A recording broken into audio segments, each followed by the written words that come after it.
কতটা হৃদয় বিদারক যে পৃথিবীতে এর চেয়ে বড় হৃদয় বিদারক আর কিছু হতে পারে না। সন্তানটি আজকে ভূমিষ্ঠ হয়েছে এবং আজকে মা দুনিয়া থেকে চলে গিয়েছে।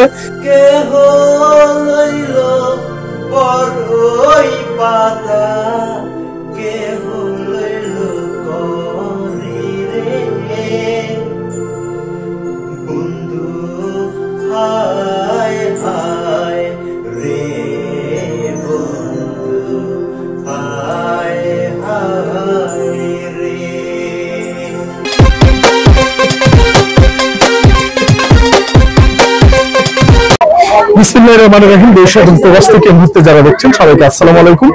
আজকে আমি অবস্থান করছি চট্টগ্রামের রথঘাটের কিছু আগে। তো এই জায়গায় পাশে ভিতরে একটি বিশাল বড় একটা বস্তির মতো রয়েছে। এখানে যে অসংখ্য মানুষ নিম্ন শ্রেণীর বসবাস করে, কেউ দিনমজুর, কেউ রিক্সা চালায়, ভ্যান চালায়, কিংবা অনেক কষ্ট করে যারা জীবিকা নির্বাহ করে। তেমনি আমি ছোট্ট যে ঘরটিতে দাঁড়িয়ে রয়েছি, এই ঘরটিতে আজকে কয়টার সময় দুর্ঘটনা ঘটছে? 3টা, দুপুর 3টার সময় একটি দুর্ঘটনা ঘটে গিয়েছে। এখন অনেক রাত হয়ে গিয়েছে, এখনো পর্যন্ত এই দুর্ঘটনার সাক্ষী হয়ে ওনারা দাঁড়িয়ে রয়েছে, কোনো এটা সমাধান হয় নাই। তো আমাদের কাছে আমাদের মহানগর প্রতিনিধি নুরুল ইসলামের মাধ্যমে এই বিষয়টি অবগত হওয়ার পরে আমরা এটার সমস্যার সমাধান করেছি। বিষয়টি হচ্ছে, আমার পাশে যিনি দাঁড়িয়ে রয়েছেন উনি একজন কন্যার বাবা এবং উনি একজন কন্যার মা, নাকি? হ্যাঁ। তো ওনারা দুজন, ওনাদের যে একটি কন্যা সন্তান তাকে বিয়ে দিয়েছে এবং তার স্বামীও দিনমজুরি বলা চলে, এবং তার বাচ্চা ভূমিষ্ঠ হয় এই ঘরেই। এই বাচ্চা ভূমিষ্ঠ হওয়ার পরে তার অবস্থা বেগতিক দেখে তাকে চট্টগ্রাম মেডিকেল নিয়ে গেছেন, নাকি? চট্টগ্রাম মেডিকেল নিয়ে যাওয়ার পরে সেখানে তার মৃত্যু হয় এবং খুবই দুঃখজনক বিষয়। এবং এই দুপুর 3টা থেকে এই এখন পর্যন্ত শুধুমাত্র অর্থের অভাবে ওনাদের কন্যার মরদেহটি ভোলা কোন জায়গায়, ভোলা লালমোহন নিয়ে যেতে পারছে না। এই বিষয়টি শুনে আমরা দুঃখ প্রকাশ করে দ্রুত ছুটে এসেছি এবং আমাদের কর্মী এবং গাড়ি যোগে সহ আমরা দ্রুত ভোলা লালমোহন পাঠিয়ে দিব। এবং আমাদের আব্দুল মান্নান শিকদার ফাউন্ডেশনের উদ্যোগে এবং আমাদের আব্দুল মান্নান শিকদার ফাউন্ডেশনের সিও আমাদের সাইনাজের মিরাপুর নির্দেশনা মতে আমরা এই ভালো কার্যক্রমটি পরিচালনা করছি সমগ্র বাংলাদেশে মরদেহ পরিবহন। আবারও বলছি, এটি কোনো চাঁদা তুলে কিংবা কারো থেকে সহযোগিতা নিয়ে নয়, এটি আমাদের আব্দুল মান্নান শিকদার ফাউন্ডেশনের মাধ্যমে আমরা আজকে এখানে 20,000 টাকা রয়েছে। এই 20,000 টাকা আমরা আজকে এই ড্রাইভারের হাতে তুলে দেবো। এই টাকাটা দিয়ে ওনারা এখানে 20,000 টাকা রয়েছে দিয়ে সুন্দর মতো আনুষঙ্গিক সকল কার্যক্রম সম্পন্ন করে এখান থেকে ফুয়েল খরচ এবং গাড়ির আনুষঙ্গিক মেইনটেনেন্স সহ সুন্দর মতো নিয়ে দিয়ে কার্যক্রম সম্পন্ন করে তারা আসবে। 1, 2, 3, 4, 5, 6, 7, 8, 9, 10, 11, 12, 13, 14, 15, 16, 17, 18, 19, 20। এখানে এটা হাতে রাখো। আবার বলছি, এই নেওয়ার যে যাতায়াত ব্যবস্থা 20,000 টাকা স্পন্সর করছে আব্দুল মান্নান শিকদার ফাউন্ডেশন, এবং আব্দুল মান্নান শিকদার ফাউন্ডেশনের উদ্যোগে এই কার্যক্রমটি সম্পন্ন হচ্ছে। এবং আমরা যদি ওনাদের থেকে একটু শুনি, আপনার নাম কি? কবির। আপনার নাম কি?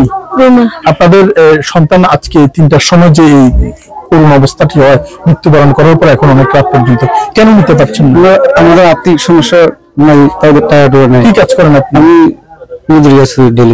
আপনি দিনমজুর, দৈনিক কাজ করেন, আপনার কাছে ভোলা নেওয়ার মতো অর্থ নেই? আচ্ছা, আর কেন নিতে পারছিলেন না? আমাদের তো কোনো অর্থ নাই, আমরা এই জন্য নিতে পারছিলেন না। আচ্ছা, যাই হোক। তো এখন ইনশাআল্লাহ আমরা এটা আব্দুল মান্নান শিকদার ফাউন্ডেশনের উদ্যোগে বেয়ারুসীমা ফাউন্ডেশন সহ আমরা সম্মিলিতভাবে এটা আমাদের মানুষজন এবং গাড়ি দিয়ে ভোলা লালমোহন আপনাদের বাড়িতে পৌঁছে দিচ্ছি। আল্লাহর কাছে শুকরিয়া আদায় করবেন। হ্যাঁ, জি, আল্লাহ দোয়া করবেন যারা এটার সাথে ছিল। তো ইনশাআল্লাহ আমরা শোনা মাত্র এসেছি এবং যদি সম্ভব হয় এই ভিডিওটি শেয়ারের মাধ্যমে এই অসহায় পরিবার যারা দিনমজুর, রিক্সা চালক, ঠেলা গাড়ি চালায়, ভ্যান গাড়ি চালায়, কিংবা একেবারে রাস্তার মানে হাত পেতে যারা চলে, তাদের কাছ পর্যন্ত যাতে পৌঁছে যায়, তাদের জন্য অন্তত একটি সংগঠন রয়েছে। তাদের প্রিয়জনের মরদেহ যাতে পড়ে না থাকে, যথাসময়ে সম্মানের সহিত যথা সময় যথা স্থানে যাতে আমরা পৌঁছে দিতে পারি, আমাদের এই কার্যক্রম চলমান রয়েছে।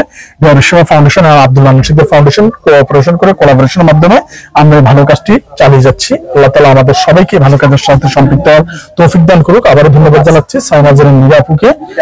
এটা ওই যে আচ্ছা, যে মেয়েটি মারা গেছে তার বাচ্চা। হ্যাঁ, আচ্ছা, আজকে যে হয়েছে ও কোথায় আছে? পাশের রুমে আছে না? একটু দেখাই আমরা যে কতটা হৃদয় বিদারক যে পৃথিবীতে এর চেয়ে চেয়ে বড় হৃদয় বিদারক আর কিছু হতে পারে না। সন্তানটি আজকে ভূমিষ্ঠ হয়েছে এবং আজকে মা দুনিয়া থেকে চলে গিয়েছে। এবং শুধু এই ছোট্ট বাচ্চাটি নয়, এই পাশে এরকম আরেকটি বাচ্চা রেখে গিয়েছে। তো আসলে আমরা এটার জন্য দুঃখ প্রকাশ করছি এবং সত্যি আমরা খুবই আবেগ আপ্লুত এই বিষয়টির জন্য, যে আল্লাহ তাআলা যাতে কাউকে এরকম না করে। এবং আমরা এখানে নিয়ে আসেন তো। এবং আমরা পাশাপাশি এই দেখতে পাচ্ছি যে এখানে সদ্য ভূমিষ্ঠ হওয়া বাচ্চাটি, এবং এই কত ঘন্টা আগে হবে, 5-6 ঘন্টা হবে, 1:30 এসে মা 3টায় মারা গেছে। আচ্ছা, মা দুনিয়া থেকে চলে গেছে 3টায়, কিন্তু সন্তান হয়েছে 1:30 আজকে 1:30 থেকে 2:30 থেকে মানে 1.5 ঘন্টা পরে এই বাচ্চা ভূমিষ্ঠ, 1.5 ঘন্টা পরে মা দুনিয়া থেকে চলে যায়। বাচ্চাটি এখনো কিছু বোঝার আগেই আসলে তার ভাগ্যে কি ঘটে গিয়েছে, আল্লাহ পাক যাতে এই পরীক্ষাগুলো আমাদেরকে কখনো সম্মুখীন না করে। তাই সবাই বাচ্চাটির জন্য দোয়া করবেন এবং এই মানুষটির জন্য দোয়া করবেন। ভোলা লালমোহন আমাদের মরদ হয়ে যাবে। আপনাদের ভোলা লালমোহন কোথায় বাড়ি? চরভুতা। জি, আচ্ছা। ওনাদের বেশি বাড়ি হচ্ছে ভোলার লালমোহন চরভুতাতে, এবং সেখানে এখন আমরা মরদেহটি আল্লাহ রহমতে পাঠিয়ে দিচ্ছি বেরুশিয়া ফাউন্ডেশন উইথ আব্দুল মান্নান শিকদার ফাউন্ডেশনের কোলাবোরেশনে। এবং পুরো স্পন্সরটি যিনি করেছেন সাইনা জেরিন আপু, যিনি ইউএসএ তে রয়েছেন, এবং আব্দুল মান্নান শিকদার ফাউন্ডেশনের সিও। এবং ইনশাআল্লাহ আমরা সম্মিলিতভাবে সমগ্র বাংলাদেশে এই চট্টগ্রাম থেকে মরদেহ পরিবহনের এই কার্যক্রমটি প্রোভাইড করি। সবাই আমাদের জন্য দোয়া করবেন, আল্লাহ পাক যাতে মৃত্যুর আগে পর্যন্ত আমাদের এই ভালো কাজের সাথে সম্পৃক্ত রাখে। এবং আমরা চাচ্ছি দূরপাল্লার যে আমরা ডেড বডি গুলো আমরা আসলে নন ফ্রিজার অ্যাম্বুলেন্স আমাদের, সেটা দিয়ে আমরা কাজ চালাই। আল্লাহ পাক যাতে আমাদের খুব দ্রুত একটি আমরা চেষ্টা করছি ফ্রিজার অ্যাম্বুলেন্স, যেটা দিয়ে অনেক দূর পর্যন্ত রংপুর, ঠাকুরগাঁও, পঞ্চগড়, তেঁতুলিয়া পর্যন্ত আমরা মরদেহ পরিবহন করতে পারি সম্পূর্ণ বিনামূল্যে। এই ক্ষেত্রে একটি টাকাও কোনো সময় এই অসহায় মানুষদের গুনতে হয় না। আল্লাহ পাক আমাদের এই কার্যক্রমকে কবুল করুন। ধন্যবাদ সবাইকে। চট্টগ্রামের ভাবধারাটা থেকে আসসালামু আলাইকুম ওয়া রাহমাতুল্লাহি ওয়া বারাকাতুহু।